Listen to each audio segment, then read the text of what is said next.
வேதத்தை எடுத்துக்கொள்ள லூக்கா சுவிசேஷம் 24வது அதிகாரம் அதனுடைய 5-6 வசனங்களை வாசிக்க கேட்கலாம். லூக்கா சுவிசேஷம் 24வது அதிகாரத்தின் 5-6 வசனங்கள். அந்த ஸ்திரீகள் பயப்பட்டு தலை கவிழ்ந்த தரையை நோக்கி நிற்கையில் அந்த 2 பேரும் அவர்களை நோக்கி, உயிரோடு இருக்கிறவரை நீங்கள் மரித்தோரிடத்தில் தேடுகிறது என்ன? உயிரோடு இருக்கிறவரை நீங்கள் மரித்தோரிடத்தில் தேடுகிறது என்ன? அவர் இங்கே இல்லை, அவர் இங்கே இல்லை, அவர் உயிர்த்தெழுந்தார். கைகளை உயர்த்தி ஆமென் சொல்லுங்க பார்க்கலாம். இந்த நாளிலே கர்த்தர் தந்த வார்த்தை இதுதான். அவர் இல்லாத இடத்தில் அவரை தேடாதிருங்கள். வேதம் என்ன சொல்லுகிறது? தேடுங்கள், கண்டடைவீர்கள். சிலருக்கு இந்த ஆர்டரா சொன்னாதான் வரும்ல. கேளுங்கள், தரப்படும். தேடுங்கள், கண்டடைவீர்கள். ஆமென். நீங்கள் முழு இருதயத்தோடு தேடினால் தேடுகையில் நான் உங்களுக்கு தென்படுவேன். இப்படி எல்லாம் சொல்லிட்டு இந்த இடத்துல அதிகாலையில் இருட்டோடு இருட்டா எழுந்து வந்த சில ஸ்திரீகளை பார்த்து சொல்லுகிறார்கள், அவர் இங்கே இல்லை. தேடி வந்தவர்களை பார்த்து தூதர்கள் சொல்லுகிறார்கள், அவர் இங்கே இல்லை. கடந்த நாளிலே பரிசுத்த ஆவியானவர் இந்த வார்த்தையை தான் உள்ளே கொண்டு வந்து சிந்தையிலே வைத்து தியானிக்க வைத்தார். ஆண்டவர் தெளிவாக பேசினார், அவர் இல்லாத இடத்தில் அவரை தேடாதிருங்கள். அவர் இல்லாத இடத்தில் அவரை தேடாதிருங்கள். எங்கே அவர் சமீபமா இருக்கிறாரோ அங்கே தேடுங்கள். அவர் இல்லாத இடத்தில் அவர் தேடாதிருங்கள். அவர் எங்கெல்லாம் இருக்க மாட்டார். ஒரு நேரம் அனுமதிக்குமானால் ஒரு 5 காரியங்களை உங்கள் மத்தியிலே சொல்லி நான் ஜெபிக்க. இந்த 5 அவர் எங்கெல்லாம் இருக்க மாட்டார். அவர் இல்லாத இடத்துல நாம் அவர் என்ன செய்யக்கூடாது? தேடக்கூடாது. தேடின பிரயோஜனம் இல்லை. இன்னைக்கு அநேக தேடி பாருங்கள். கர்த்தரை தேடுகிறவர்களுக்கு சிங்கக்குட்டிகள் தாழ்ச்சி அடைந்து பட்டினியா இருக்கும். கர்த்தரை தேடுகிறவர்களுக்கோ ஆமென். கர்த்தரை தேடுகிறவர்களுக்கோ, கர்த்தரை தேடுகிறவர்களுக்கோ கரெக்ட் தான். சொல்லுங்க, ஒரு நன்மையும் குறைவுபடாது. நம்ம கர்த்தரை தேடுறோம் இல்ல? நம்முடைய வாழ்க்கையில் இன்னும் நன்மைகள் ஏதாவது குறைவு இருக்கா? ஆண்டவர் கர்த்தரை தேடுகிறவர்களுக்கு ஒரு நன்மையும் குறைவுபடாது. ஆமென். நம்முடைய வாழ்க்கையை திரும்பி பார்க்கணும். நம்ம சரியா தேடுறோமா? தேட வேண்டிய இடத்துல தேடுறோமா? தேட வேண்டிய முறையில தேடுறோமா? அவர் இல்லாத இடத்தில் அவரை தேடாதீர்கள். அவர் எங்கே இருக்க மாட்டார். அதே வசனம் சொல்லுகிறது. 5வது வசனத்தை வாசியுங்கள். அந்த ஸ்திரீகள் பயப்பட்டு தலை கவிழ்ந்து தரையை நோக்கி நிற்கையில் அந்த 2 பேரும் அவர்களை நோக்கி, உயிரோடு இருக்கிறவரை நீங்கள் மரித்தோரிடத்தில் தேடுகிறது என்ன? அவர் இங்கே இல்லை, அவர் இங்கே இல்லை. அவர் அப்ப எங்கே இருக்க மாட்டார்? மரித்தோரிடத்தில் அவர் இருக்க மாட்டார். மரித்தவன் என்று சொல்லும் போது ஜீவன் இல்லாதவன். ஆண்டவராகிய இயேசு கிறிஸ்துவை குறித்து வேதம் சொல்லுகிறது. ஆமென். யோவான் சுவிசேஷம் 1வது அதிகாரம் 4-5 வசனங்களிலே அவருக்குள் ஜீவன் இருந்தது, அந்த ஜீவன் மனுஷருக்கு ஒளியா இருந்தது. கிறிஸ்து மனுஷகுமாரனா இந்த பூமியிலே வெளிப்பட்ட போது அவர் செபுலோன் நப்தலி நாடுகளுக்குள்ளே வந்தார். அப்பொழுது வேதம் சொல்லுகிறது, இருளில் இருக்கிற ஜனங்கள் பெரிய வெளிச்சத்தை கண்டார்கள். அது எதை குறிக்கிறது? எதை காண்பிக்கிறது? மனுக்குலம் ரட்சிப்படைவதை காண்பிக்கிறது. ரட்சிக்கப்பட்ட ஜனம், ரட்சிக்கப்பட்ட அனுபவம், மீட்கப்பட்ட அனுபவம். எதிலிருந்து மீட்கப்பட்ட அனுபவம்? பாவத்திலிருந்து, அக்கிரமத்திலிருந்து, மீறுதலிலிருந்து, உளையான சேற்றிலிருந்து தூக்கி எடுக்கப்பட்ட அனுபவம். அப்படி என்றால் மீட்கப்பட்டவர்கள் வெளிச்சத்தில் இருக்கிறார்கள், மீட்கப்படாதவர்கள் இருளில் இருக்கிறார்கள். இருளில் இருக்கிற அனுபவம் என்பது என்ன? ஜீவன் இல்லாத நிலை. ஜீவன் இல்லாத நிலை என்பது என்ன? மரித்த நிலை. மரித்தவர்களிடத்தில் உயிரோடு இருக்கிறவரை பார்க்க முடியாது. மரித்தோரிடத்தில் உயிரோடு இருக்கிறவர்களை பார்க்க முடியாது. புதிய ஏற்பாட்டில் ஆவிக்குரிய கண்ணோட்டத்தோடு சொல்ல வேண்டுமானால் அந்த இளைய குமாரன் திரும்பி வருகிறான். திரும்பி வந்தபோது தகப்பன் சொன்ன காரியம் என்ன? இவன் மரித்தான். எந்த வாழ்க்கையை மரித்த நிலைக்கு ஒப்பிட்டு சொல்லப்பட்டிருக்கிறது? நண்பர்களோடு சேர்ந்து அவன் வாழ்ந்த துன்மார்க்க வாழ்க்கை, தகப்பனை விட்டு தூரம் போய் வாழ்ந்த துன்மார்க்க வாழ்க்கை. யோவான் சுவிசேஷம் எடுக்க வேண்டாம் சொல்லுகிறேன், 3வது அதிகாரம் 19-20 வசனங்களை பார்த்தால் தெரியும். பொல்லாப்பை செய்ய விரும்புகிறவர்கள் ஒளியின் இடத்துல வரமாட்டேங்கிறாங்க, அவங்க தூரமா தான் நிற்பாங்க. ஏன்? ஒளியின் இடத்துல வந்தால் கிரியைகள் கண்டிக்கப்படும், கிரியைகள் உணர்த்தப்படும். எனவே இருளை விரும்புகிறார்கள். இருளை தேசத்தில் அதிகம் விரும்புகிறவர்கள் யார்? எப்போ நைட் ஆகும்னு விரும்புறதுல ஒரு கூட்டத்தார் யார்? கரெக்ட் தான் சொல்லுங்க. திருடன். அதில் நைட் ஆனா கூட பிரச்சனை இல்லை, எப்போ கரண்ட் போகும். பாவம் செய்ய விரும்புகிறவர்கள், பொல்லாப்பை செய்ய விரும்புகிறவர்கள் இருளை விரும்புகிறார்கள், ஒளியை பகைக்கிறார்கள். ஏன்னா ஒளியினிடத்தில் வந்தா எல்லாமே வெளிச்சமாக்கப்படும், எல்லாமே தெரியப்படும். தேவ சமூகத்தை தேடி வந்தால் எல்லாமே, ஆமென், தேவ சமூகம் என்கிற கண்ணாடியில் எல்லாமே தெரிய வரும். எனவே ஒளியினிடத்தில் வர விரும்பவில்லை, அவர்கள் இருளை விரும்புகிறார்கள். ஏன்? பொல்லாப்பை செய்ய விரும்புகிறவர்கள். இந்த இளைய குமாரனை பாருங்கள், அவனுக்கு என்ன குறை? கர்த்தர் தகப்பன் அவரை வீட்டை விட்டு துரத்தவில்லை. நீ சொத்து பிரிச்சு கேட்கிறியா, வெளியே போ, எங்கேயுமே சொல்லவில்லை. கேட்டதை கொடுத்தார். கொடுத்து விட்டு சிலர் பாருங்க, சிலரை ஒதுக்குறதுக்குன்னு கொடுப்பாங்க. சிலர் சொத்தை பிரிக்கிறதே சிலரை ஒதுக்குறதுக்குன்னு. இனி எங்களை டிஸ்டர்ப் பண்ணக்கூடாது. இங்கே தகப்பன் ஒதுக்குறதுக்காக பிரிச்சு கொடுக்கல, கேட்டதுனால கொடுத்தார். கேட்டதுனால கொடுத்துட்டு அந்த இளையகுமாரன் தகப்பனோடு தான் இருக்கிறான். கொஞ்ச நாள் இருந்தான், இருந்துட்டு என்ன பண்ணிட்டான்? அவன் பொல்லாப்பு செய்ய விரும்பினான், துன்மார்க்க வாழ்க்கை வாழ விரும்பினான், மரித்தவர் கூட்டத்தில் போய் இருக்க விரும்பினான். தகப்பனோடு இருந்தால் பாவம் செய்ய முடியாது, தகப்பனோடு இருந்தால் தன் மனம் விரும்பினதை செய்ய முடியாது. எனவே தகப்பனை விட்டு பிரிந்து மரித்தவர் கூட்டத்தில் போய் உட்கார்ந்திருந்தான்.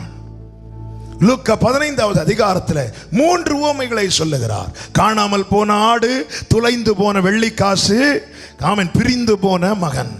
காணாமல் போன ஆடு, தொலைந்து போன வெள்ளிக்காசு, பிரிந்து போன மகன். எடுத்து வாசிக்க நேரம் இல்லை, உங்களுக்கு தெரியும், எல்லாருக்கும் தெரியும். ஒன்று காணாமல் போச்சு, 100ல் 1 காணாம போச்சு, 10ல் 1 தொலைஞ்சு போச்சு, 2ல் 1 வெளியே போச்சு. ஆண்டவராகிய இயேசு கிறிஸ்து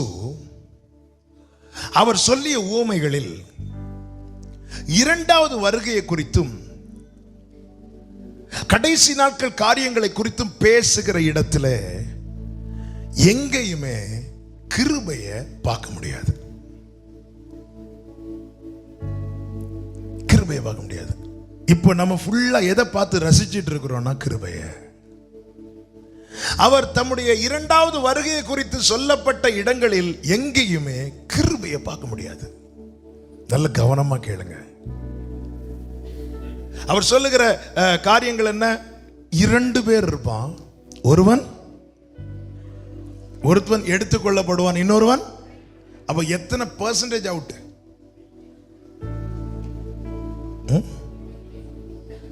நாங்க மேக்ஸ்ல, நாங்க சயின்ஸ் குரூப்பா, எத்தனை % அவுட்? 50. முதலாவது இயேசு கிறிஸ்து கொடுத்த அழைப்பு என்ன? வருத்தப்பட்டு பாரம் சுமக்கிறவர்களே நீங்கள் எல்லாரும் வாங்க. அழைப்பு 100% மக்களுக்கும் கொடுக்கப்பட்டது. இதுதான் கிருபை. ஆனால் ஆண்டவர் இனி வரப்போகிறது கிருபையினால் சேர்த்துக்கொள்ள அல்ல,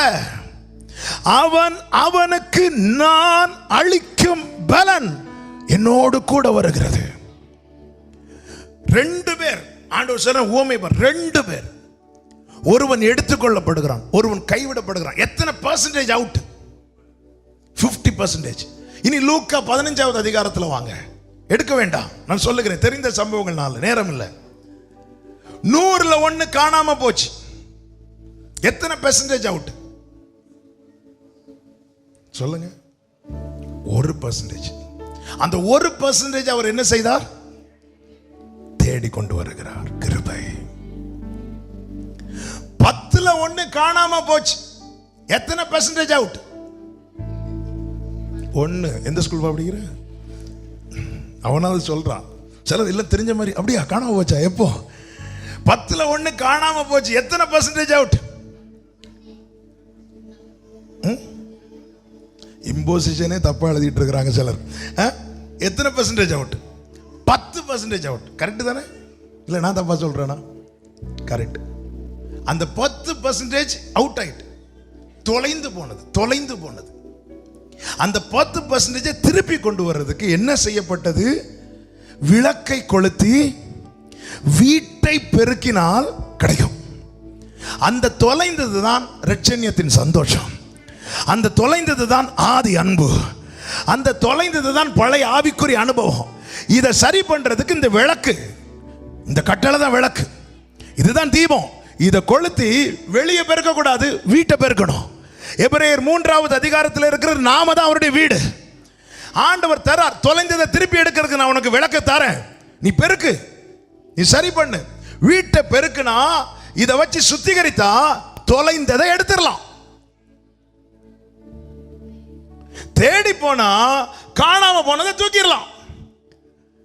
விளக்கு கொளுத்தி வீட்டை பெருக்குனா தொலைந்ததை எடுத்துடலாம். இழந்த இரட்சண்யத்தின் சந்தோஷத்தை திருப்பி பெறலாம். ரட்சிப்பு இழக்கல, ரட்சிப்பின் சந்தோஷம். இரட்சண்யத்தின் சந்தோஷத்தை இழந்ததை திருப்பி பெறலாம். இழந்த அபிஷேகத்தை திரும்ப பெறலாம். ஆமென். தன்னிலை உணர்ந்து சிம்சோன் கதறினான், இந்த ஒரு விஷயம் இறங்கும் என்று. ஆண்டவர் இறங்கினார் அல்லவா? இந்த விளக்கை கொளுத்தி வீட்டை பெருக்கணும். ஏன் சபைக்கு தேவன் கொண்டு வருகிறார்? ஏன் உபதேசத்தை தருகிறார்? இந்த வார்த்தை என்னும் விளக்கினாலே நாம் நம்முடைய வீட்டை பெருக்க வேண்டும். இல்லைன்னா குப்பை ஏறிட்டு தான் இருக்கும். நிறைய வீட்டில் காணாம போன காரியங்கள் கிடைக்கணுமா? ஆமா கிடைக்கணும். தீர்க்க தரிசனம் சொல்லுங்க. எல்லாரும் வெயிட் பண்ணிட்டு இருக்கீங்க. வீட்டை ஒழுங்கா சுத்தம் பண்ணுங்க, எல்லாம் கிடைக்கும். ஆமே. வீட்டை கிளீன் பண்ணுங்க, கிடைக்கும். உங்க பழைய மேரேஜ் கார்டு வர கிடைக்கும். தேடி பாருங்க, எல்லாம் கிடைக்கும். வீட்டை பெருக்குனா தொலைந்தது கிடைக்கும்.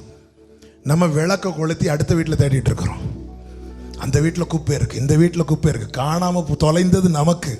அதை குறித்து கவலை இல்லை, அடுத்தவங்க குப்பையை பார்த்துட்டு இருக்கிறோம். அந்த வீட்டில் அது இருக்கு, இது இருக்கு.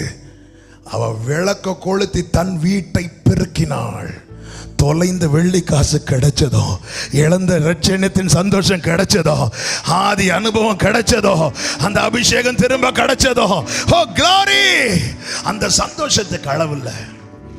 10% திரும்ப கிடைச்சிட்டு 1% திரும்ப கொண்டு வரப்பட்டது. 100ன்னு தொடங்குறார், 10ன்னு வரார், இப்ப 2. போக போக கிருபை எப்படி மாறுதுன்னு பாருங்க. தேவனுடைய கிருபை நாட்களை வீணாக்காதே. இப்போ ஒரு தகப்பனுக்கு 2 பிள்ளைகள். ஏன் 100 சொல்ல? உண்மை தானே சொல்றாரு. 100ன்னு சொன்னா என்ன? ஹல்லேலூயா. சில பயங்கரமா பிளான் போடுவாங்க, அங்க போவோம் இங்க போவோம். பிளான் போய் கடைசியில் என்ன சொல்லுவாங்க? பிளான் தானே போடுறோம், சும்மா போட்டு விடுவோம்ல. ஆமென். கரெக்டா வராது. 2 பிள்ளைங்க. ஒருத்தன் போயிட்டான். தகப்பன் தேடி போகல, விளக்க கொளுத்தியும் தேடி போகல, ஒன்னும் செய்யல, ஒருத்தன் போயிட்டான். எத்தனை % அவுட்? 50. இப்போ 2 50 இருக்கு. நாம எந்த 50? சில சொல்றாங்க 50 50. சண்டே இந்த 50, மண்டே. இளைய குமாரனுக்கு பசித்தது, தகப்பன் வந்து சாப்பாடு கொடுக்கவில்லை. ஏன்? அவன் மரித்தவர் கூட்டத்தில் இருந்தான். உயிரோடு இருக்கிறவரை மரித்தவரிடத்தில் தேடி காண முடியாது. வீட்டில் வேலைக்காரனுக்கு பிரியாணி, ஆனா சொந்த மகனுக்கு சாப்பாடு இல்லை. ஏன்? அவன் மரித்தவர் கூட்டத்தில் இருந்தான். தேசத்தில் பஞ்சம் உண்டானது, அவன் மரித்தவர் கூட்டத்தில் இருக்கிறான். உயிரோடு இருக்கிற தகப்பன் அங்கே வரவில்லை, வர முடியாது, வரமாட்டார். அவன் தகப்பனை நினைக்கிறான், தகப்பன் வீட்டை நினைக்கிறான். பத்மு தீவில் யோவான் கர்த்தரை நினைத்த போது வந்தார். ஆனால் பன்றிக்கு முன்னாக இருந்து இளையகுமாரன் தகப்பனை நினைக்கிறான், தகப்பன் வரவில்லை. உயிரோடு இருக்கிறவரை மரித்தவர்களிடத்தில் தேடுகிறது என்ன, அவர் இங்கே இல்லை. நாம் யாரோடு ஐக்கியம் கொள்ளுகிறோம்? யாரோடு சேர்ந்து? எல்லாரையும் நேசியுங்கள், ஆனால் எல்லாரோடும் ஐக்கியம் கொள்ளாதிருங்கள். ஒளிக்கும் இருளுக்கும் சம்பந்தம் ஏது? விசுவாசிக்கும் அவிசுவாசிக்கும் ஐக்கியம் ஏது? ஆமென், ஹல்லேலூயா. நாம் யாரோடு சேர்ந்து இருக்கிறோம், யாரோடு ஐக்கியம் கொள்ளுகிறோம்? ஒரு விஷயத்தை மட்டும் உறுதியாய் புரிந்து கொள்ளுங்கள். என்ன? என் தேவ பிரசன்னத்தை விட்டு என்னை வெளியே கொண்டு வருகிற எந்த ஃபெலோஷிப்போ, எந்த ஐக்கியமோ எனக்கு வேண்டாம் ஆண்டவரே. எனக்கு நீங்க எப்பவுமே சமீபமா இருக்கணும். எனக்கு நீங்க எப்பவுமே சமீபமா இருக்கணும். நாம் எங்க போய் உட்கார்ந்து இருக்கிறோம்? சங்கீதம் 1 என்ன சொல்லப்பட்டிருக்கிறது? துன்மார்க்கருடைய ஆலோசனையில் நடவாமல், பாவிகளுடைய வழியில் நில்லாமல், பரியாசக்காரர் உட்காரும் இடத்துல அங்க போய் சேர் போட்டு உட்கார கூடாதான். அப்படி உட்காருகிற அனுபவம் நமக்கு இருக்குமானால் நாம் திடீர்னு தேடும் போது அவரை தெரியாது. உயிரோடு இருக்கிறவரை மரித்தவர்களிடத்தில் தேடுகிறது என்ன, அவர் இங்கே இல்லை. எஸ்ராவில் ஒரு வார்த்தை இருக்கிறது, கொஞ்சம் கிருபை. அந்த கொஞ்சம் கிருபை தான் என்ன தெரியுமா? தகப்பன் வீட்டை நினைக்க வச்சது. திரும்பி வா, வாசல் அடைபடும் முன்னே திரும்பி வா. தகப்பனுக்கு அங்க வர முடியாது, ஆனா நீ தகப்பன்கிட்ட வரலாம். ஹல்லேலூயா, இதுதான் கிருபை. இப்போ இந்த இளையகுமாரன் இருக்கிற இடத்துல அப்பா வர முடியாது, அப்பா வர மாட்டார். ஆனா மகனே, உனக்கு நான் ஒரு ஃபேவர் பண்றேன். என்ன? நீ என்கிட்ட திரும்பி வா, நீ என்கிட்ட திரும்பி. அந்த இளையகுமாரன் திரும்பி வருகிறான். பாருங்கள், அந்த ஒரு வசனத்தை வாசியுங்கள். ஆமென். லூக்கா சுவிசேஷம் 15வது அதிகாரம் அதனுடைய 20வது வசனம். எழுந்து புறப்பட்டு தன் தகப்பனிடத்தில் வந்தான்.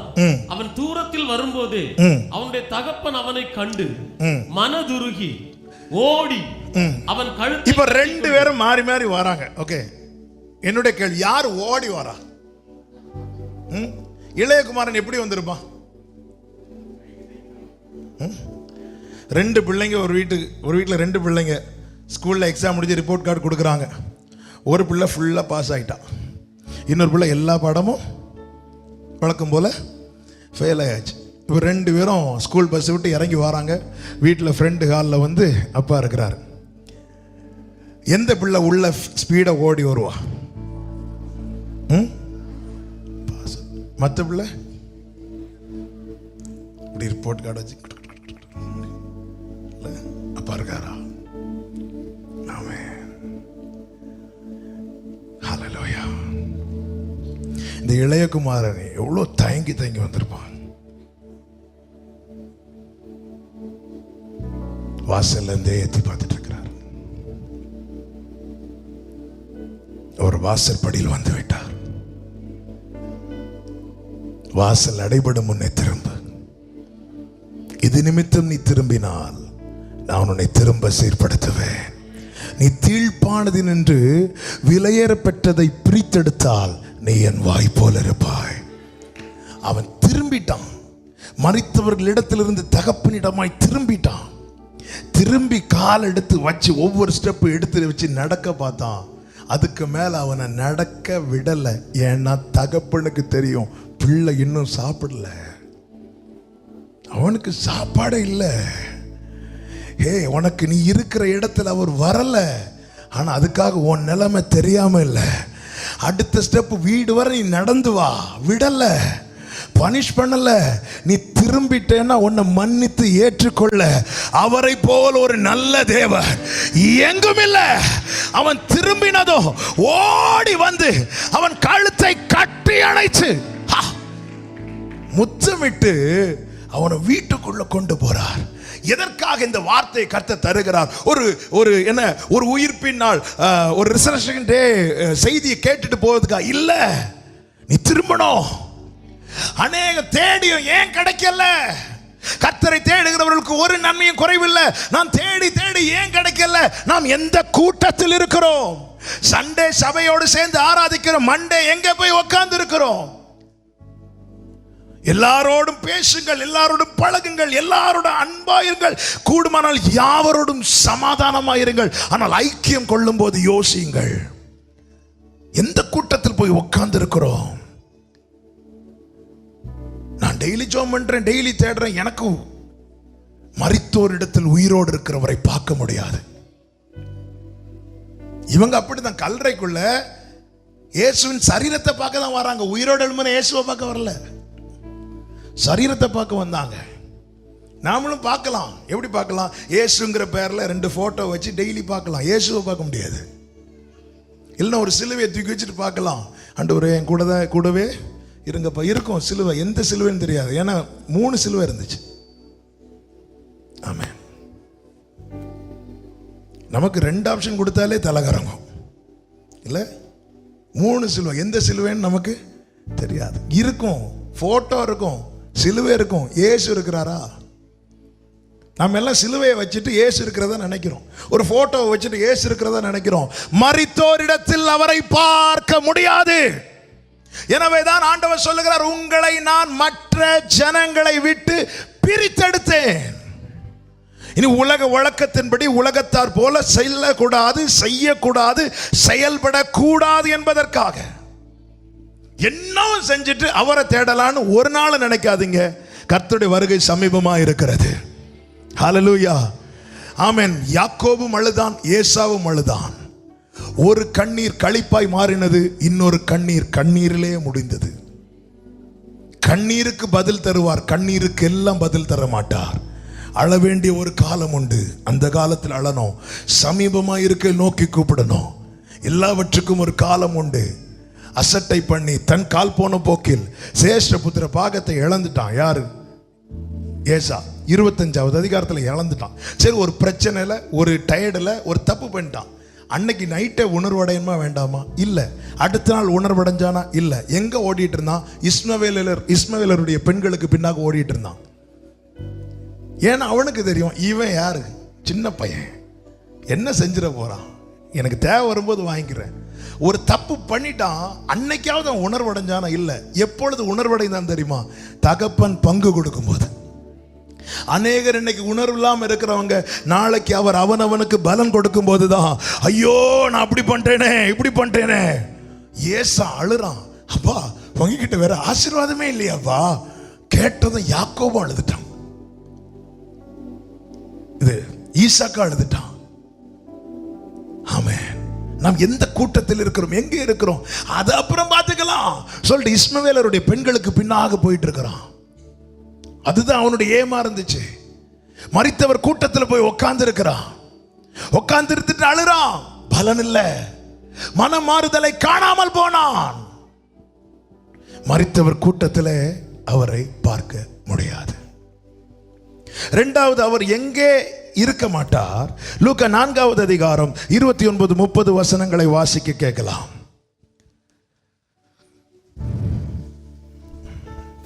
வேகமாக லூக்கா 4வது அதிகாரம் 20. அவரை ஊருக்கு புறம்பே தள்ளி தங்கள் ஊர் கட்டப்பட்டிருந்த செங்குத்தான மலையின் சிகரத்தில் இருந்து அவரை தலைகீழாய் தள்ளிவிடும்படிக்கு அவ்விடத்திற்கு கொண்டு போனார்கள். அவரோ அவர்கள் நடுவிலிருந்து கடந்து போய்விட்டார். அவரோ அவர்கள் நடுவில் இருந்து கடந்து போய்விட்டார்.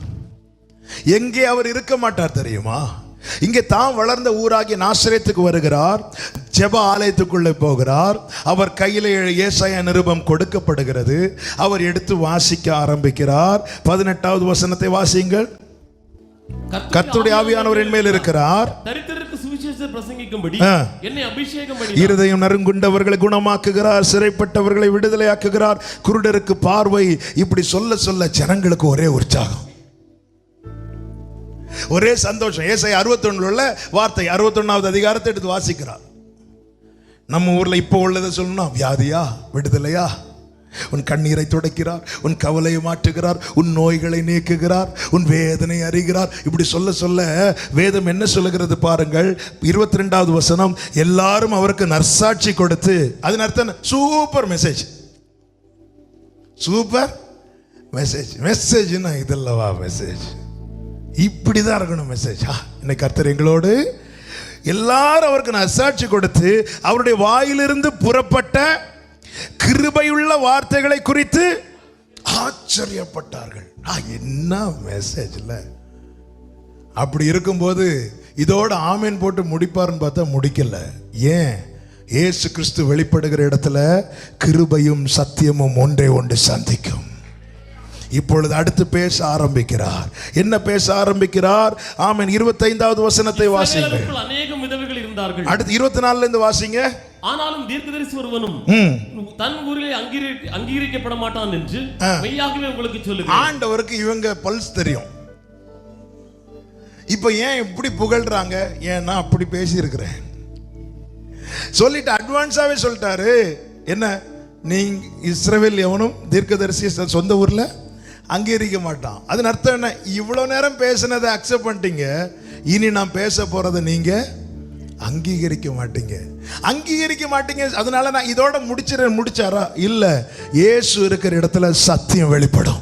காரணம், சத்தியத்தையும் அறிவீர்கள், சத்தியம் உங்களை விடுதலையாக்கும்.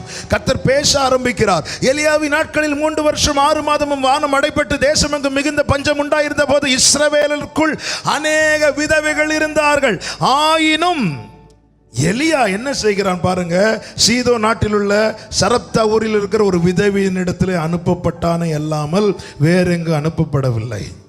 27வது வசனம். ஆமென். எலிசா தீர்க்கதரிசியின் காலத்தில் இஸ்ரவேலருக்குள் அநேக குஷ்டரோகிகள் இருந்தார்கள்.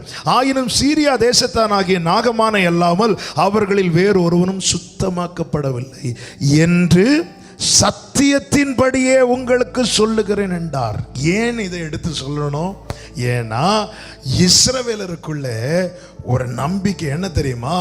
அவர் எங்களுக்கு மட்டும்தான் தேவன், வேற யாரும் அவரை உரிமை பாராட்ட முடியாது.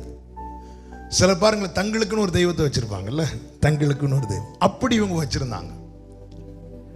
இப்பொழுது ஆண்டவராக இயேசு கிறிஸ்து இந்த பூமியில் அனுப்பப்பட்டது இஸ்ரவேலருக்கு இரட்சகராக மாத்திரமல்ல, இதோ உலகத்தின் பாவத்தை சுமந்து தீர்க்கிற தேவாட்டுக்குட்டி. இவர் சொல்ல இஸ்ரவேலர்லாம் மேசியா வருவார்னு பார்த்துட்டு இருக்கிறாங்க. எதுக்கு?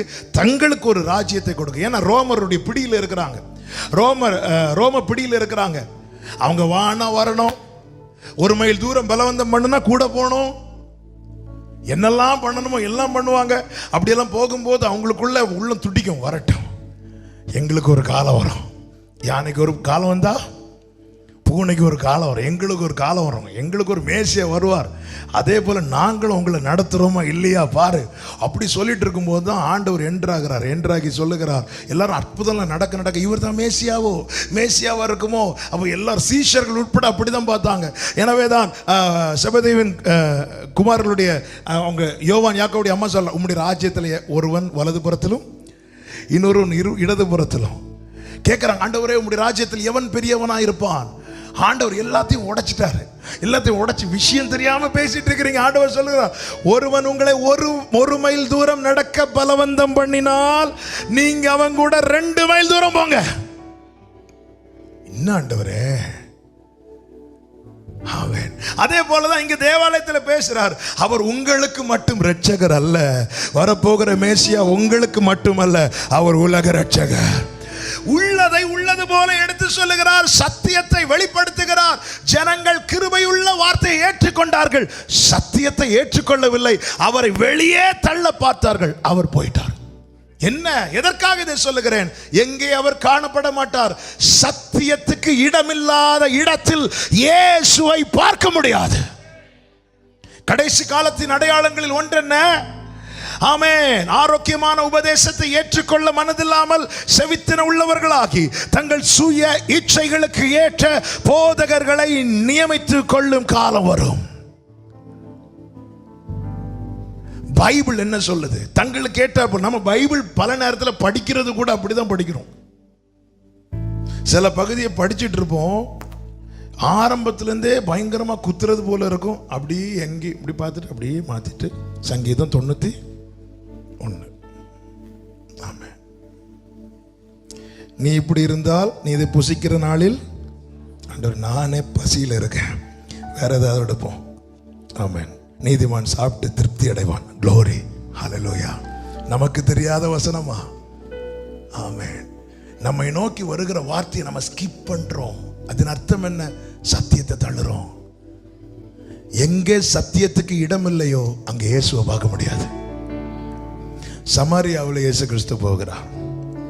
ஒரு ஸ்திரீக்கு சுவிசேஷத்தை சொல்றார். அவ போய் ஊரே கூட்டிட்டு வந்துட்டா. அவருடைய வார்த்தையை கேட்க ஆசைப்பட்டாங்க. இயேசு அங்கே 2 நாள் தங்கினார். சொந்த ஊர்ல சத்தியத்தை ஏற்றுக்கொள்ளாம அவர் வெளியே தள்ள பார்த்தாங்க. இயேசு போயிட்டார்.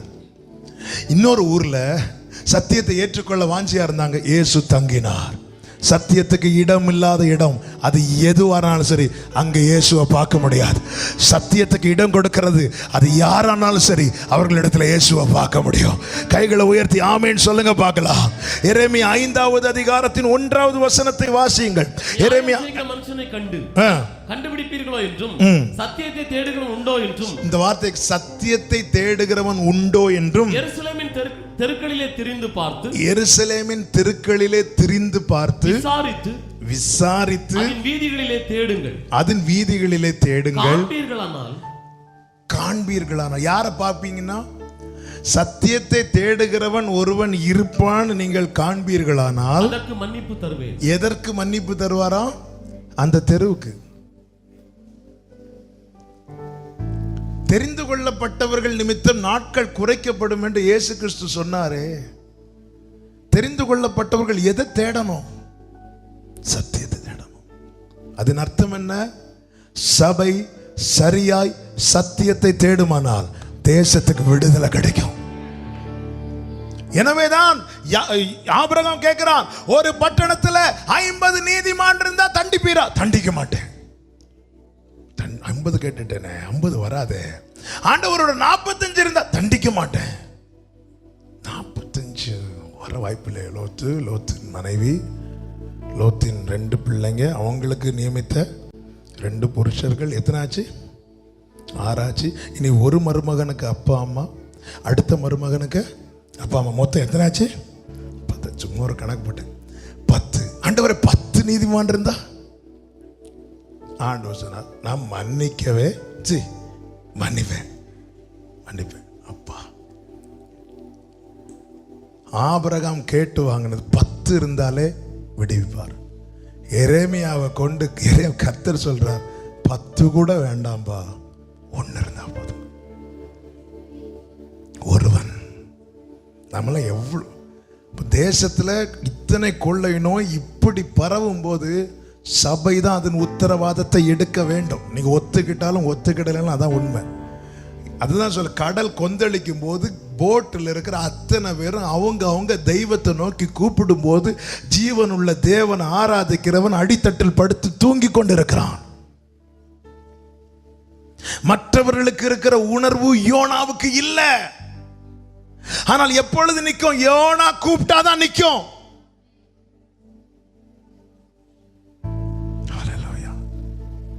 நம்ம நிறைய காரணங்கள் சொல்லி எஸ்கேப் ஆகும். என்ன, ஒருவேளை நாம ஜோம் பண்ணி பதில் வந்தா அவங்க ஜோம் பண்ணி வந்ததா நினைச்சிருவாங்க. அதனால நாம இப்போ சிலருக்குடைய வியாக்கியானத்தை கேட்டா ஆமன் பவுல்லாம் தோற்று போயிடுவார்ல.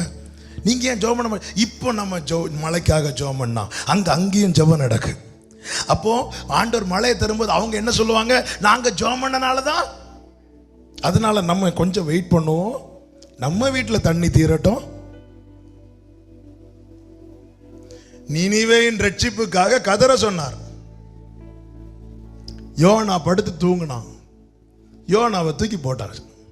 இப்போ யோனா, கர்த்தாவே ஆழத்திலிருந்து உம்மை நோக்கி கூப்பிடுகிறேன். ஆமென். யோனாட்ட கேட்கலாமா? 3 நாள் எப்படி யோனாவே உங்களுக்கு ஃபாஸ்டிங் இருக்க முடிந்தது? சாப்பாடு இல்லாமல் ஒன்று ஒரு ரூமில் அடைச்சி போட்டா நீயும் ஃபாஸ்டிங் தான். யோனா ஃபாஸ்டிங் இருக்கணும்னு இருக்குல்ல. உள்ள மெடிக்கல் ஸ்டோரு, சூப்பர் மார்க்கெட்லாம் கிடையாது. எங்க? மீனின் வயிற்றுக்குள்ள ஒன்றும் கிடையாது. மீன் மட்டும் சாப்பிடும். மீனுக்கும் சாப்பிட முடியல. சிலர் பார்த்தீங்களா, அவங்களுக்கு சாப்பிட முடியலன்னு வேற யாரும். இன்னைக்கு வீட்டில் கஞ்சி, ஏன்னா அவங்களுக்கு உடம்பு சரியில்லை, மீதி எல்லாரும் கஞ்சி தான் குடிக்கணும். இந்த யோனாவால் இந்த மீனுக்கும் பிரச்சனை. அந்த மீனும் ஜோம் பண்ணிட்டு இருக்கும், ஆண்டவரே எப்படியாவது எனக்கும் என் முன்னாடி என்ன எத்தனை வெரைட்டி ஓடிட்டு இருக்கு, உள்ள ஒருத்தர் இருந்து சாப்பிட விட மாட்டேங்கிறான். ஆமென். ஹல்லேலூயா. இப்போ கதறான், ஆண்டவரே ஆழத்திலிருந்து கூப்பிடுறேன். பொய்யான பொல்லாத மாயை பற்றி கொள்ளுகிறவர்கள் தங்களுக்கு வரும் கிருபையை போக்கடிக்கிறார்கள். தனக்கு கொடுக்கப்பட்ட கிருபையை போக்கடித்தான் சொல்லிவிட்டு சொல்கிறான், ரட்சிப்பு உம்முடையது. சத்தியத்தை ஒரு மனுஷன் தேடுறவனா இருப்பான், அந்த பட்டணத்தை நான் மன்னிப்பேன் சொல்றார். அவரிடத்தில் திரளான மீட்பு மன்னிப்பு யாருக்குங்க வச்சிருக்கிறார்? ஜனத்துக்கு தானே. தூதர்களுக்கு மன்னிப்பு கிடையாது. தப்புன்னா தப்பு தாடி. அப்ப அந்த மன்னிப்பை எதுக்கு வச்சிருக்கிறார்? பிள்ளைங்களுக்கு கொடுக்கிறதுக்கு தானே, மனுக்குலத்துக்கு கொடுக்கிறது தானே. ஜனங்கள் அநேகர் அறிந்து செய்கிறார்கள் என்றால் அநேகர் அறியாமையில இருக்கிறாங்க, ஜீவ மார்க்கம் தெரியாம இருக்கிறாங்க, ஆனா பக்தி வைராக்கியம் காட்டுறாங்க. கடல் கொந்தளித்த போது அத்தனை பேரும் தங்களுடைய தெய்வத்தை நம்பினதுனால தானே தங்கள் தெய்வத்தை நோக்கி கூப்பிடுறாங்க. இவன் மட்டும் படுத்து தூங்கி கொண்டிருக்கிறான். ஹல்லேலூயா, ஆமென். ஒரு மனிதன் சத்தியத்தை ஆண்டவர் சொல்றார், நீ காட்டிதா, சத்தியத்தை தேடுற ஒருத்தனை காட்டிதா, அந்த பட்டணத்துக்கு நான் மன்னிப்பு கொடுக்கிறேங்கிறார். தேசத்தையே அழிக்காதபடிக்கு தேவன் ஒருவனை தேடுகிறார்.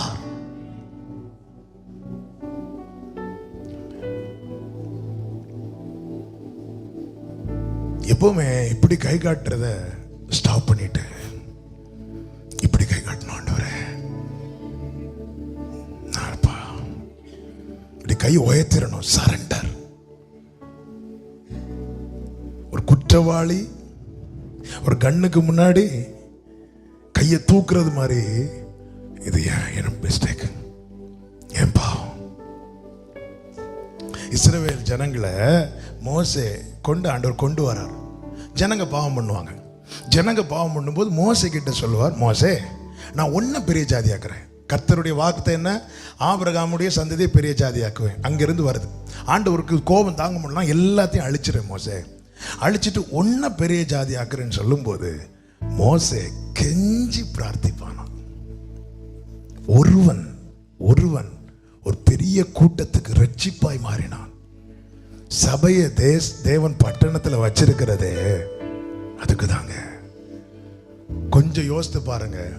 நாம் அத்தனை பேரும் சரியான சத்தியத்தை தேடுகிறவர்களாய் மாறினால், சபைகள் அனைத்தும் சத்தியத்தை தேடுகிற சபைகளாய் மாறினால் தேசத்துக்கு மன்னிப்பு கிடைக்கும், தேசம் இயேசுவை அறியும், தேசத்துக்கு க்ஷேமம் உண்டாகும், தேசம் விடுவிக்கப்படும். ஆமென் சொல்லுங்க பார்க்கலாம். சத்தம் ஆமென் சொல்லுங்க பார்க்கலாம். சத்தியத்தை தேடணும். சத்தியம் இல்லாத இடத்துல இயேசு இருக்க மாட்டார். வேகமாய் 3 காரியங்களை சொல்லி முடிக்கிறேன். அடுத்து எங்கே அவர் இருக்க மாட்டார்? வெளிப்படுத்தின விசேஷம் 3வது அதிகாரம் 21வது வசனத்தை வாசிங்க. 20 வாசிங்க. இதோ வாசற்படியிலே நின்று தட்டுகிறேன். ஒருவன் என் சத்தத்தை கேட்டு கதவை திறந்தால் அவனிடத்தில் நான் பிரவேசித்து அவனோட போஜனம் பண்ணுவேன், அவனும் என்னோட போஜனம் பண்ணுவான். நீ கடைசி வசனத்தை வாசிங்க. ஆவியானவர் சபைகளுக்கு சொல்லுகிறது காதுள்ளவன் கேட்க கடவன் என்று எழுதுகிறார். அப்போ சபைக்கு சொல்றாரு. சபைக்கு எங்க நிக்கிறாரு? வாசல்ல தட்டிட்டு இருக்கிறார்.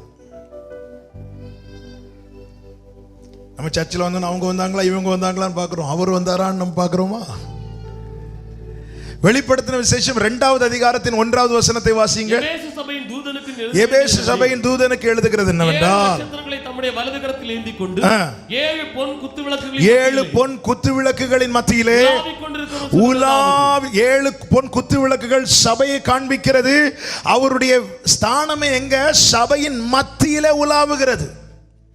சபையின் மத்தியில் உலாவுகிறவர் ஒவ்வொரு சபையின் கிரியைகளை சொல்லி சொல்லி சொல்லி சொல்லி லவோதிக்கேயா சபையை குறித்து சொல்லும் போது சொல்றார், நான் வெளியே நின்று தட்டிட்டு இருக்கிறேன், கதவை தர.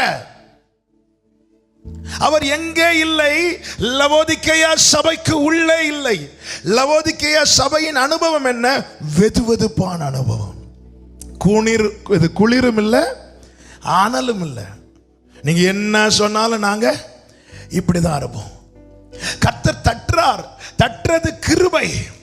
எதுக்கு தட்டுறார்? 2 காரியத்தை தருவதற்கு தட்டுறார். என்ன 2 காரியத்தை அவர் தர விரும்புகிறார்? அதனுடைய 19வது வசனத்தை வாசியுங்கள். 18. நீ ஐஸ்வர்யன் ஆகும்படிக்கு ஆண்டவர் சொல்றார், நீ ஐஸ்வர்யவானாகும்படிக்கு நெருப்பிலே புடமிடப்பட்ட பொன்னையும் உன் நிர்வாணமாகிய அவலட்சணம் தோன்றாதபடிக்கு நீ உடுத்திக் கொள்வதற்கு வஸ்திரங்களையும் என்னிடத்தில் வாங்கிக் கொள்ளு அவர் வச்சிட்டு இருக்கிறார். என்ன? புடமிடப்பட்ட பொன்னையும் வெண் வஸ்திரத்தையும் வச்சிட்டு சபையை தட்டுறார். நான் தாரேன், கதவை துறல், இதை நான் கொடுக்குறேன்.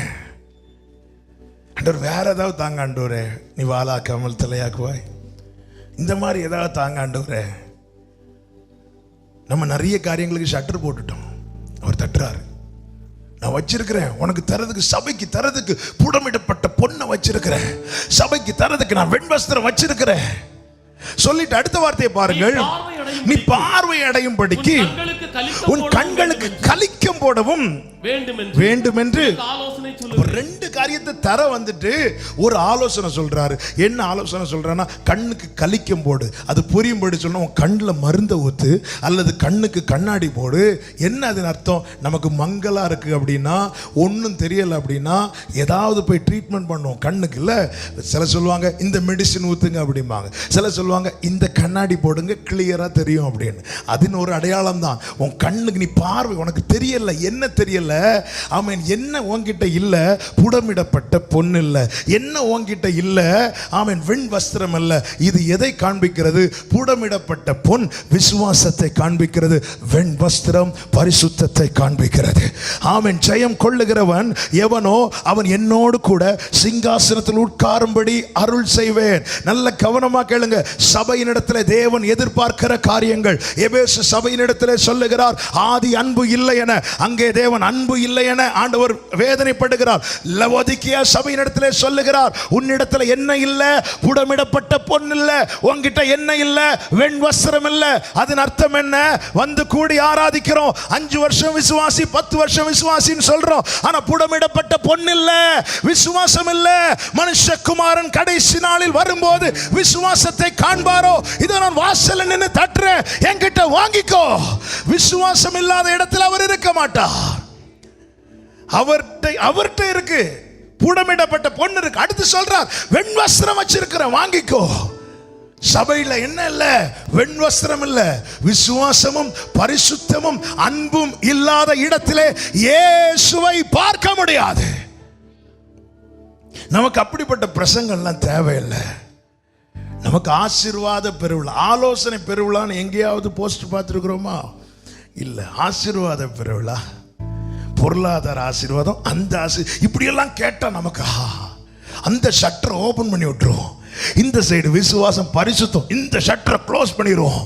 இங்கே பார்த்துட்டு இருக்கிறோம், இங்க இருந்து தட்டிட்டு இருக்கிறார், ஹே தோற நான் வச்சிருக்கிறேன், புடமிடப்பட்ட பொண்ணை வச்சிருக்கிறேன், ஆமா நான் வெண் வஸ்திரம் வச்சிருக்கிறேன், இதை வாங்கிக்கோ.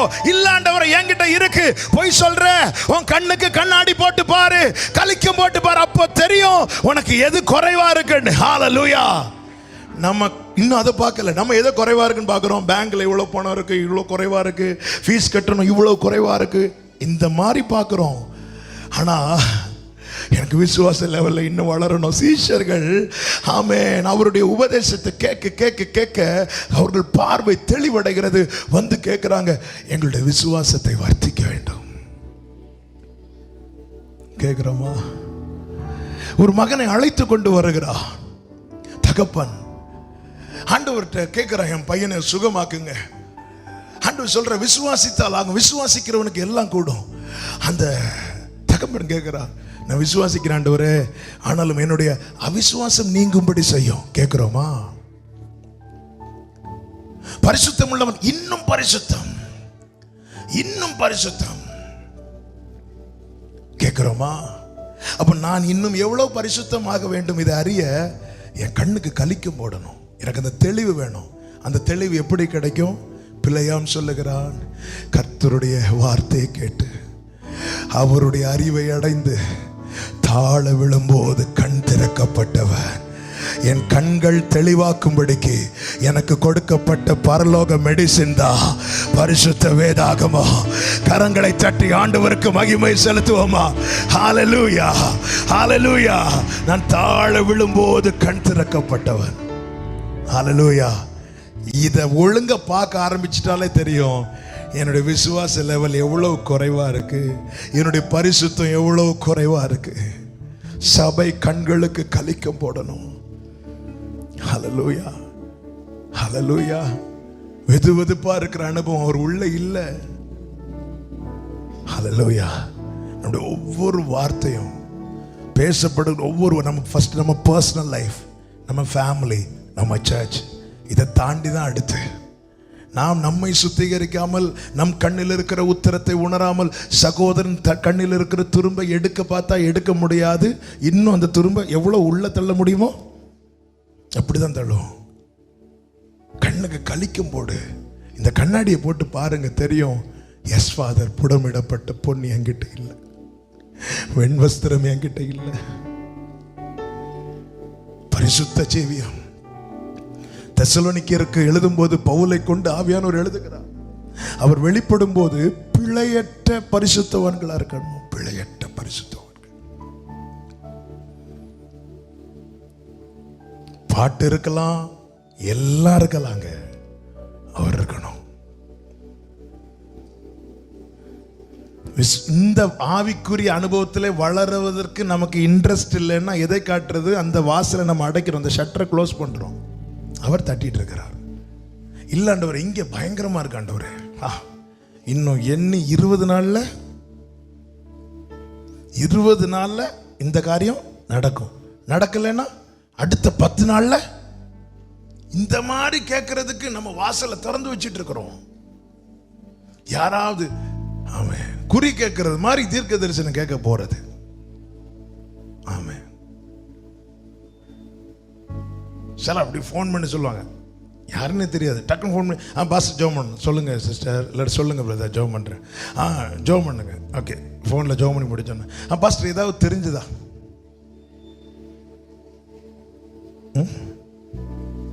இல்லை சிஸ்டர், நான் கண்ணை மூடிட்டு தான் ஜோம் பண்ணேன். சில அவங்க கேட்கறது ஜெபத்துக்கு இல்லை, அவங்க கேட்கறது ஏதாவது.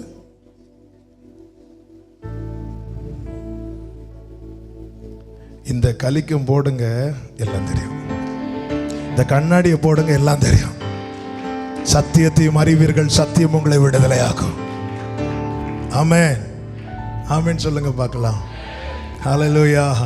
வெதுவெதுப்பான நம்ம வாழ்க்கை. எனக்கு நம்ம என்ன நினைச்சிட்டு இருக்கிறோம்? அது இதையும் செஞ்சுட்டு அப்படி இப்படி செஞ்சுட்டு ஓடிடலாம். நான் ஓட முடியாது. பரிசுத்தம் உள்ளவன் இன்னும் அவர் வெண்வஸ்திரம் வச்சிருக்கிறார். விசுவாசத்தை துவக்குகிறவர், விசுவாசத்தை துவக்குகிறவர். புடமிடப்பட்ட பொண்ணு கையில வச்சிருக்கிறார். நீ கதவை திற, நான் தரேன். இல்ல அது வேண்டாண்டவரே, என் பானையில் மாவு குறைவதில்லை. இப்படி ஏதாவது தாங்க, கொலஸ்ட்ரால் தான் கிடைக்கும், எனக்கு எண்ணெய் குறைவதில்லை. இந்த மாதிரி ஏதாவது அந்த ஷட்டர் ஓபன் பண்ணி வச்சிரும். யூடியூப் ஓபன் பண்றது அப்படி வரிசையா இருக்கும். செய்திகளுக்கு பஞ்சம் இல்லை. யூடியூப் ஓனரே தளர்ந்துட்டான்னு நினைக்கிறேன். தட்டுனா 1ஆம் தேதி ஆச்சுன்னா வாக்குத்தத்தம். அப்படி பார்க்கறது, கீழே டைட்டில், நீ சாகவே சாவாய், நீ வேணா சாக, அடுத்த வார்த்தை ஆமென், உன்னை 1000 மடங்கு கிளிக் பண்ணி. ஆண்டவரே பிரைஸ் தி லார்ட். எந்த ஷட்டரை ஓபன் பண்றோம்? நம்ம க்ளோஸ் பண்ண பல டோரை தான் அவர் தட்டிட்டு இருக்கிறார், தெரியுமா? நம்ம க்ளோஸ் பண்ண பல டோர் அவர் தட்டிட்டு இருக்கிறார். இன்று சபையே, அவரை வெளியே விட்டு நீ கதவை போட்டுனா ஒரு நாள் வரும், ஆவியானவர் சபைகளுக்கு சொல்லுகிறதை காதுள்ளவன் கேட்க கடவன். 10 பேர் போறாங்க மணவாளனை எதிர்கொண்டு, 5 பேர் உள்ள போறாங்க, மீதி 5 பேர் வெளியே இருந்து தட்டுறாங்க. இந்த 5 பேர் தான் லவோதிக்கேயா சபை. அன்று அவரை தட்ட விட்டாங்க, தட்டினாலும் திறக்கல, தட்ட விட்டாங்க, தட்ட விட்டாங்க. இல்லண்டவர் வேண்டாம், நாங்க இந்த டோர் நல்லா இருக்கு, இங்க நல்லா இருக்கு. துறமா புடமிடப்பட்ட பொண்ணு என்கிட்ட இருக்கு, அது வேண்டாம். வெண்வஸ்திரம் என்கிட்ட இருக்கு, அது வேண்டாம். வெதுவெதுப்பான இடத்திலே அவரை பார்க்க முடியாது. இன்று அவருடைய சத்தத்தை கேட்பீர்களாகில், வனாந்திரத்தில் கோபமூட்டினது போல உங்கள் இருதயத்தை கடினப்படுத்தாதிருங்கள். அப்படிப்பட்டவர்களில் ஒருவர் கூட அவருடைய இளைப்பாறுதலில் பிரவேசிக்கவில்லை. ஆமென் சொல்லுங்க பார்க்கலாம். 2 காரியத்தை நான் வேகமா சொல்லி ஜெபிக்கிறேன். ஆமென். அடுத்து அவர் எங்கே காணப்பட மாட்டார். யோவான் சுவிசேஷம் 8வது அதிகாரம் அதனுடைய 58 59 வசனங்கள். அதற்கு இயேசு ஆபிரகாம் உண்டாகிறதற்கு முன்னமே நான் இருக்கிறேன் என்று, ஆபிரகாம் உண்டாகிறதுக்கு முன்னமே நான் இருக்கிறேன் என்று மெய்யாகவே உங்களுக்கு சொல்லுகிறேன் என்றார். அவர் மேல் எரியும்படி கல்லுகளை எடுத்துக்கொண்டார்கள். அப்பொழுது அவர் மேல் எரியும்படி கல்லுகளை எடுத்துக்கொண்டார்கள். இயேசு மறைந்து அவர்கள் நடுவே கடந்து இயேசு போயிட்டார். இதுக்கு மேல இனி நான் இங்க இருக்க மாட்டேன். யார் இவர்கள்? யார்கிட்ட பேசுகிறார்? அதனுடைய 30வது வசனத்தை வாசிங்க. அவர் சொல்லுகையில் அநேகர் அவரிடத்தில் விசுவாசம் வைத்தார்கள். இயேசு தம்மை விசுவாசித்த யூதர்களை நோக்கி, விசுவாசம் வைக்கிறாங்க. ஆனால் அவங்க மனசுல எது பெருசா இருக்கு அல்லது எதுக்கு முக்கியத்துவம் கொடுக்கறாங்கன்னா பாரம்பரியத்துக்கு முக்கியத்துவம் கொடுக்கறாங்க. ஆண்டவர் சொல்றார், ஆபிரகாம் விஷயத்துல கை வைக்கிறார். ஆபிரகாம் யார்? அவருடைய சிநேகிதன். ஆபிரகாமை ரொம்ப நேசிக்கிறவர். ஆனா இவங்க எப்படி வச்சுட்டாங்க? இவரை விட ஆபிரகாமை மேல வச்சுட்டாங்க. இன்னைக்கு ஆண்டவரை விசுவாசிக்கிற அநேகர் பாரம்பரியத்தை மேல தூக்கி வச்சிட்டு இருக்கிறாங்க. தேவனுக்கு கொடுக்க வேண்டிய முக்கியத்துவத்தை நாம எங்க மற்ற காரியங்களுக்கு கொடுக்கிறோமோ அங்க அவர் இருக்க மாட்டார். நம்ம ஒரு வீட்டுக்கு போறோம், அது ஒரு இடத்துக்கு போறோம், நமக்கு கொடுக்க வேண்டிய முக்கியத்துவத்தை கொடுக்காம நம்ம அசட்டை பண்ணிட்டே இருந்தா அவங்கள்ட்ட சொல்லாமலே நம்ம வெளியே வந்துடும். விசுவாசித்த யூதர்கள்ட்ட சொல்றாங்க, அவருடைய வேல்யூவை சொல்றார். அவருடைய மேன்மையை சொல்லிட்டு இருக்கும்போது ஆபிரகாமை விட அவர் பெரியவர் அப்படிங்கிற ஒரு நிலையை அவர்களுக்குள்ள விதைக்க வரும்போது அவங்களால முடியல. பாரம்பரியத்தில் தொடக்கூடாது. பாரம்பரியத்துக்கு முக்கியத்துவம். அது எங்க வழக்கப்படி அப்படி இப்படி. விசுவாசிங்க தான். ஆனாலும் சொசைட்டிக்கு ப்ரையாரிட்டி, உறவுகளுக்கு ப்ரையாரிட்டி, சொந்தங்களுக்கு ப்ரையாரிட்டி. இந்த வழக்கத்தின்படி தான் நடக்கும், இப்படிதான் நடக்கும். ஆண்டவர் விலகிட்டாரு. உன்னை நான் எனக்கேற்ற பரிசுத்தமா இருக்கும்படி உன்னை நான் தெரிந்தெடுத்திருக்கிறேன். என்னுடையவர்களாக இருக்கும்படி தெரிந்தெடுத்திருக்கிறேன். வியாதிப்படும் போது நான் வேணும், கஷ்டப்படும் போது நான் வேணும், அழும்போது நான் வேணும், எல்லாத்துக்கும் என்கிட்ட ஓடி வர.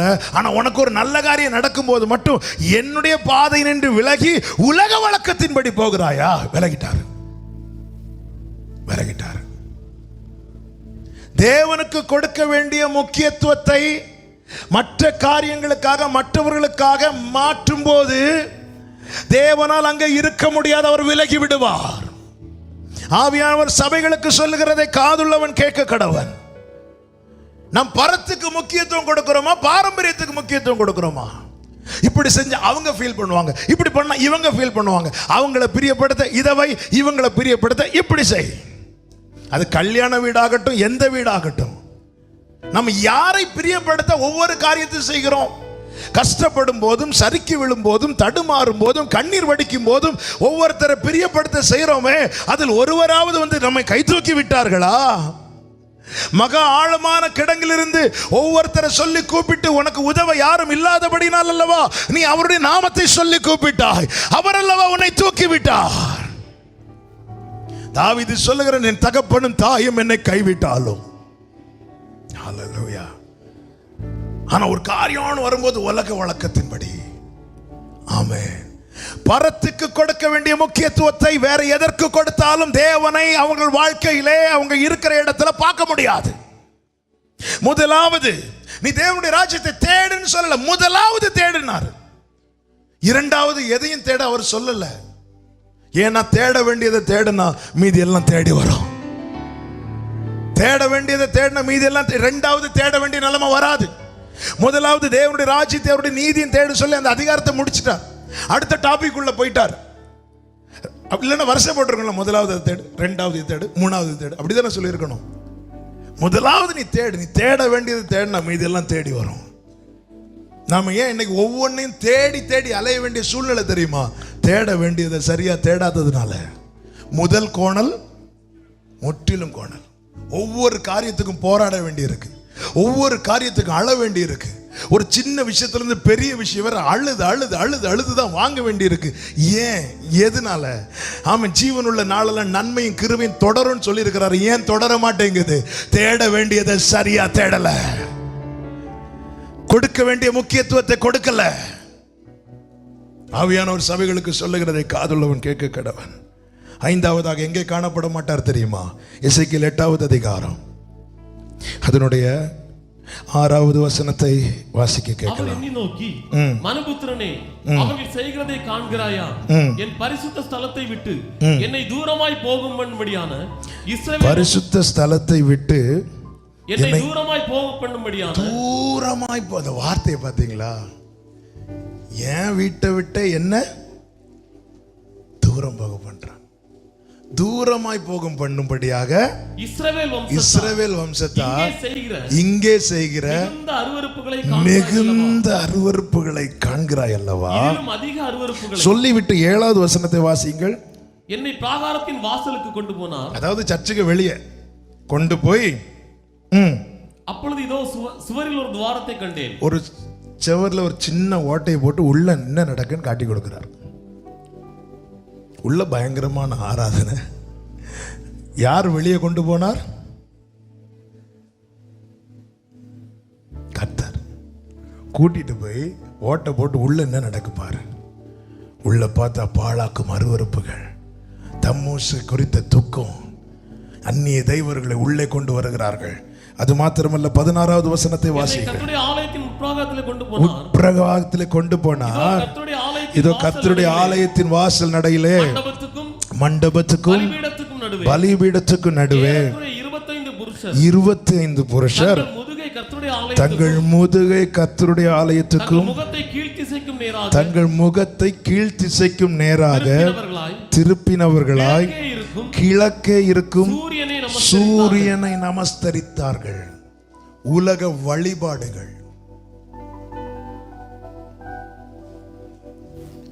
தேவனை அல்லாமல் எந்த ஒரு சிருஷ்டியையும் வைத்து வணங்குகிறவர்கள் தேவனுக்கு முதுகை காண்பிக்கிறவர்கள். அது இயேசு என்கிற பெயர்ல ஒரு போட்டோவை தூக்கி வச்சாலும் சரி. ஆமென், ஹல்லேலூயா. ஐடி கார்டில் நம்ம போகிற ஏர்போர்ட் போகிறோம், உள்ள என்ட்ராகும் போது கேட்குறாங்க உங்கள் ஐடியை காட்டுங்க அப்படின்னு. ஏதோ ஒரு ஐடி எடுத்து காட்டும். அதில் என்ன இருக்கும்? நம்மளுடைய ஒரு அந்த ஃபோட்டோ அப்படி பார்த்துட்டு இப்படி தந்துடுவாங்களா? என்ன செய்வாங்க? ஃபோட்டோவை பார்த்துட்டு அப்படி நம்ம முகத்தை பார்ப்பாங்க. ஆமாவா இல்லையா?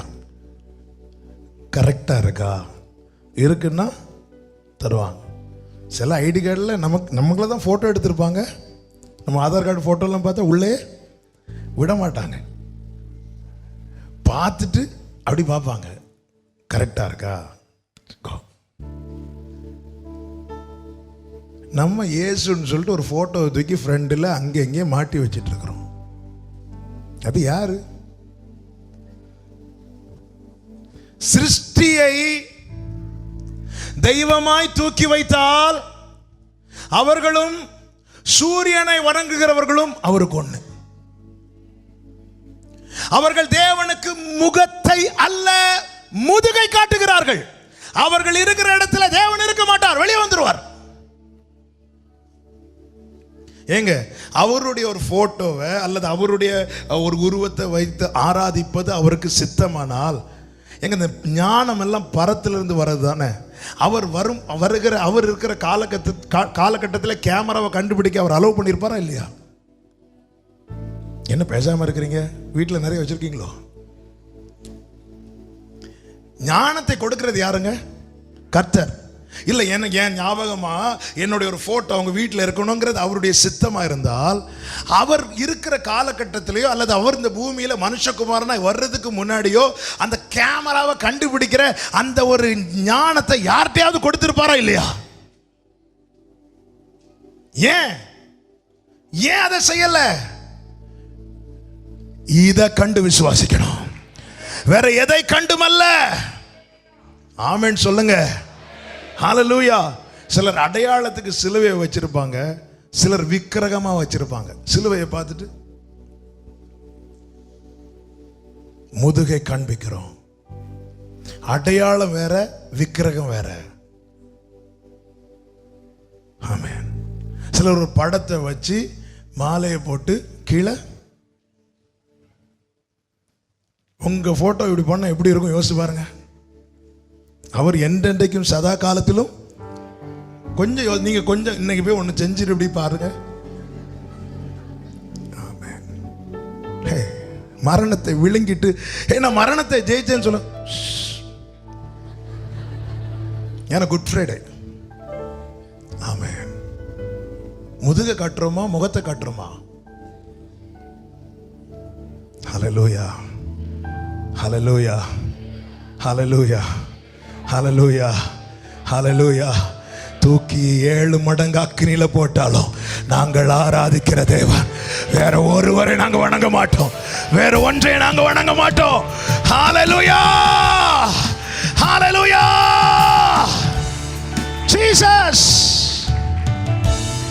வீட்டில் ஏதாவது இயேசுங்கிற பேர்ல போட்டோ வச்சிருந்தீங்கன்னா அதை மாத்திட்டு தான் இன்னைக்கு சாப்பிடணும். தந்தாரு சொல்லுறேன், இங்க ஆமேன்னாலும் பரலோகத்தில் ஹெவியான ஆமேன் விடும், அது எனக்கு தெரியும். ஆமென், ஹல்லேலூயா. ஒரு சிலுவை அப்படியே தூக்கி வச்சுட்டு, எந்த சிலுவை? 3 சிலுவை உண்டு. முதல்ல அந்த வழிக்கு வாங்க. ஆமென். இப்படி தூக்கி இப்படி வச்சுட்டு, அந்த ரோம தண்டனைனால சிலுவையை வச்சாங்க. நம்ம ஊர்ல இயேசு கிறிஸ்து வந்து மரித்திருந்தாருன்னா என்ன தண்டனை? தூக்கு தண்டனை. ஒருவேளை அப்படி மறைத்திருந்த நம்ம வீட்டு ஃப்ரெண்டு காலில் தூக்கு கயிறு அப்படி போட்டிருப்பான். கொஞ்சம் யோசிச்சு பாருங்க. பையன் வந்து சொல்ற, அம்மா கொஞ்ச நேரம் தொங்கிட்டு வரேன், இல்ல ஃப்ரெண்டு காலில் தூக்கு கயிறு போட்டு காலில் எப்படி பார்த்துட்டு,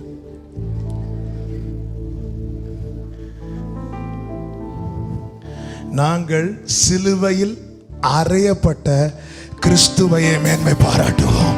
ஹல்லேலூயா, ஹல்லேலூயா. அன்று மிஷனரிகள், அன்று பரிசுத்தவான்கள், அன்று அப்போஸ்தலர்கள் எல்லாம் ஒவ்வொரு ஊருக்கு போகும்போது சிலுவையை வச்சிருந்தாங்க. எதுக்கு தெரியுமா? அன்னைக்குள்ள ஜனங்களுக்கு அதை சொல்லி வணங்குவதற்கல்ல, அது அடையாளம். இதுதான் சிலுவைப்பா, இதுல தான் அவர் மரித்தார். அந்த அடையாளத்தை வேற எப்படி அன்னைக்கு காட்டி கொடுக்க முடியாது? யூடியூப் கிடையாது, அது கிடையாது, எதுவுமே கிடையாது. யாருமே சிலுவையை வணங்கல, அதை ஒரு அடையாளமாக வைத்திருந்தார்கள். அவர்கள் ஆராதித்தது ஒரே ஒருவரை மாத்திரம்தான். வானத்துக்கு எடுத்துக்கொள்ளப்படும் போது தங்களை நோக்கி 2 கரங்களை நீட்டி ஆசீர்வதித்த தங்கள் ஆண்டவராக இயேசு கிறிஸ்துவை மாத்திரமே ஆராதித்தார்கள். ஆமென், ஹல்லேலூயா. உலக வழிபாடுகளுக்கு எங்கே முக்கியத்துவம் கொடுக்கப்படுகிறதோ அங்கே இயேசு இருக்க மாட்டார். ஆமென், ஆமென், ஹல்லேலூயா. அவர் உயிரோடு இருக்கிறார். உயிரோடு இருக்கிறவரை எங்க தேடிட்டு இருக்கிறோம்? ஆவியானவர் சொல்லுகிறதை